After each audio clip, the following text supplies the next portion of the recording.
నమస్తే.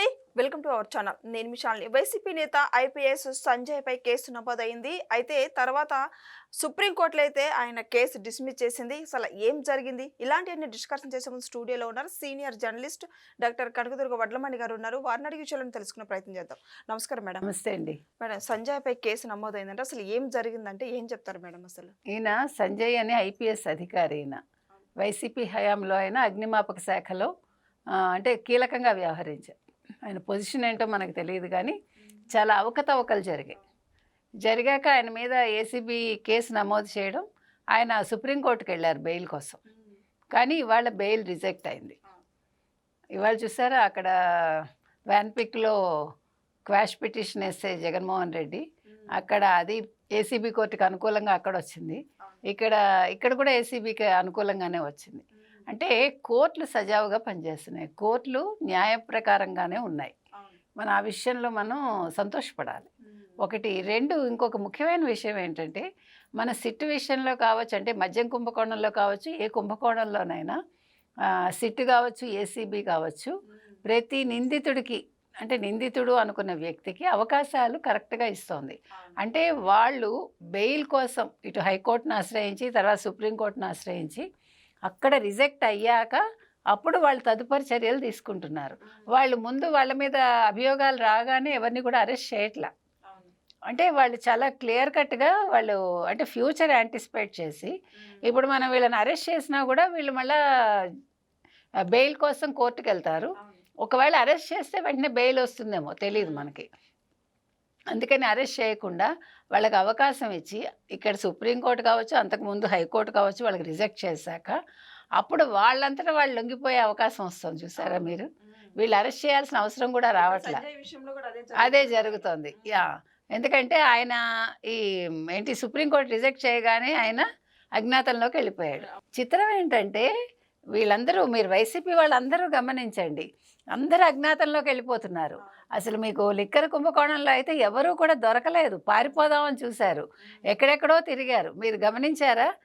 మీకు రాజు కసిరెడ్డి దగ్గర నుంచి, కృష్ణమోహన్ రెడ్డి దగ్గర నుంచి, ధనంజయ రెడ్డి, తర్వాత బాలాజీ గోవిందప్ప, ఎక్సెప్ట్ నారాయణ స్వామి, చెవిరెడ్డి భాస్కర్ రెడ్డి ఇంకా ఎదురు తిరిగాడు. నారాయణ స్వామి మాత్రం మీరు మా ఇంటికి వచ్చి విచారణ చేసుకోండి అన్నాడు, ఆయన ఒక్కడే చెప్పాలంటే.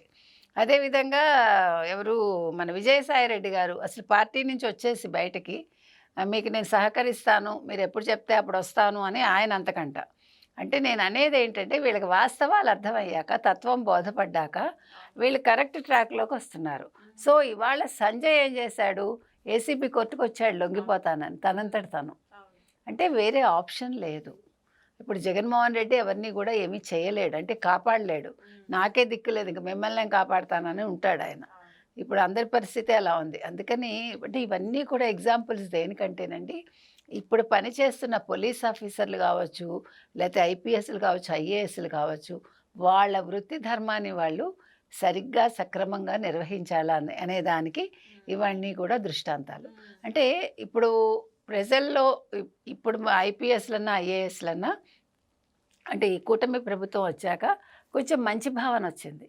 గతంలో 5 ఏళ్ళు మాత్రం అసలు ఐఏఎస్లు ఐపీఎస్లు మేము ఒక కేంద్ర ప్రభుత్వ ఉద్యోగులం, మాకు ఒక పవర్ ఉంది అనేది మర్చిపోయేవాళ్ళు.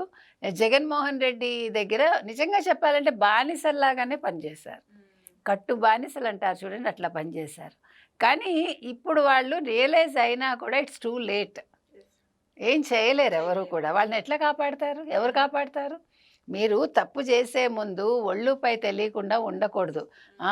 నాకు ప్రభుత్వం ఉంది, నన్ను కాపాడుతుంది, జగన్మోహన్ రెడ్డి ఉన్నాడు నా వెనకాల, అదే సజ్జల రామకృష్ణారెడ్డి ఉన్నాడు, ఇప్పుడు వాళ్ళు చెప్పింది నేను చేస్తే ఫ్యూచర్ నాకు మంచిది, నాకు వాళ్ళు డబ్బులు వస్తాయి, ఆస్తులు వస్తాయి. ఇవాళ మీ డబ్బు కాపాడదు, మీ ఆస్తి కాపాడదు. అంతకంటే మీకు సజ్జల రామకృష్ణారెడ్డి గారు కాపాడరు, జగన్మోహన్ రెడ్డి గారు కాపాడరు. మిమ్మల్ని కాపాడాల్సింది ఎవ్వరూ కాదు, మీ నిజాయితీ మిమ్మల్ని కాపాడుతుంది. మీరు నిజాయితీగా లేకపోతే మీరు జైలుకి వెళ్ళక తప్పదు. అప్పుడు ఏం చేయాలి? మీరు అప్రూవర్గా మారిపోయి విషయాలు చెప్పేశారనుకోండి, శిక్ష తగ్గుతుంది. అంతకు మించి జరిగేది ఏం లేదు. ఇవాళ ఈయన వచ్చారు అంటే మొత్తం లాయర్లతో సంప్రదించి అందరూ చేతులు ఎత్తేసాక ఇవాళ పొన్నవాళ్ళు ఏమైపోయాడో ఆవిడకి తెలుసు. నిన్నటి వరకు పొన్నవాళ్ళు ఎగిరెగిరి పడ్డాడు. ఇంకేముంది 100 మంది లాయర్‌లని పెట్టాడు అనుకున్నారు జగన్మోహన్ రెడ్డి. ఎవరి కోసం పెట్టాడు 100 మంది లాయర్‌లని? ఆయన కోసం పెట్టుకున్నాడు. మీకోసం కాదు. అవును. ఇవాళ ఎవరైతే కేసుల్లో ఉన్నారో ఈవెన్ అంబటి రాంబాబు గారికి కూడా మనం చెప్తున్నాం. మీరు జగన్మోహన్ రెడ్డిని నమ్ముకోకండి, గోతిలో పడతారు. రేపొద్దున మీకు కష్టం వస్తే ఆయన కాపాడ్డు. మిమ్మల్ని మీరే కాపాడుకోవాలి. కాబట్టి నిజాయితీగా వ్యవహరించండి. ఏమున్నా కూడా ఓపెన్‌గా చెప్పండి. పోలీసుల దగ్గర కావచ్చు, లేదు ఏసీబీ దగ్గర కావచ్చు, లేదు సిట్ దగ్గర కావచ్చు. ఎవరైనా వైసీపీలో ఈరోజు స్కాములు చేసి బయటకు తిరుగుతున్న వాళ్ళందరూ కూడా అవసరమైతే మీరందరూ అప్రూవర్స్‌గా మారిపోండి. లేదంటే మీకు ఫ్యూచర్ లేదు. రాజకీయంగా అసలు ఎందుకు పనికిరారు మీరు. మీరు ఆస్తులు సంపాదించినా అన్నీ జప్తయిపోతాయి.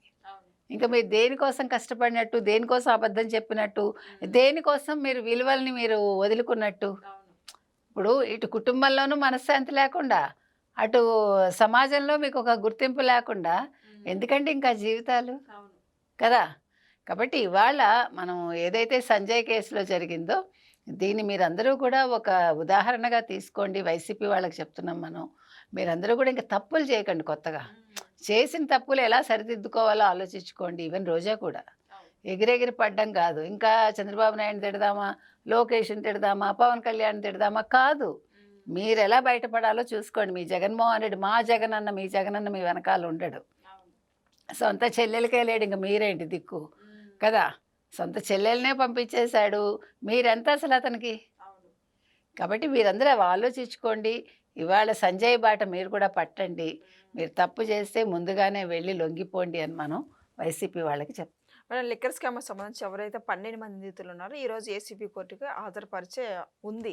అయితే దానికి తర్వాత ఈ నెల 26 వరకు పొడిగించారు కదా, ఇక ముందు ఇంకా పొడిగించే అవకాశం ఉందా? ఏమంటారు మేడం? అంటే పొడిగించక తప్పదండి. ఎందుకంటే ఇప్పుడు లాస్ట్ మినిట్కి వచ్చేసింది ఇంకా.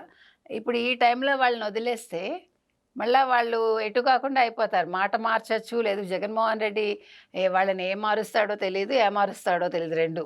కాబట్టి ఇప్పుడు జరగాల్సింది ఏంటంటే వీళ్ళకి ఫర్దర్గా కంటిన్యూషన్ ఉండాలి. ఆ తర్వాత ఇంకా ఇప్పుడు నారాయణ స్వామి గారిని మళ్ళీ సిట్టు రమ్మంది. అవును. సో సిట్టు విచారించి అతను జైల్లో వేసింది అనుకోండి, ఇంకా విజయసాయి రెడ్డి ఒక్కళ్ళే ఉంటారు.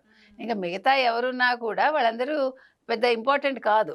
అసలు వాళ్ళు చెప్పేశాక ఇంకా చిట్ట చివరికి అంతిమ లబ్ధిదారుడి దగ్గరికి సిట్టు వెళ్తుంది. ఇంకా వెళ్ళాక ఒక కథకి ఒక శుభం కాడు పడిపోతుంది. కాబట్టి ఈ 12 మందిని మాత్రం విడుదల చేయకుండా ఉంటే బెటర్. ఎందుకంటే ఇప్పుడు వాళ్ళు నిజంగా చెప్పాలంటే వాళ్ళు అప్రూవర్గా మారిపోయి ఉంటారు కూడా ఈ పార్టీకి, మనకు తెలియదు.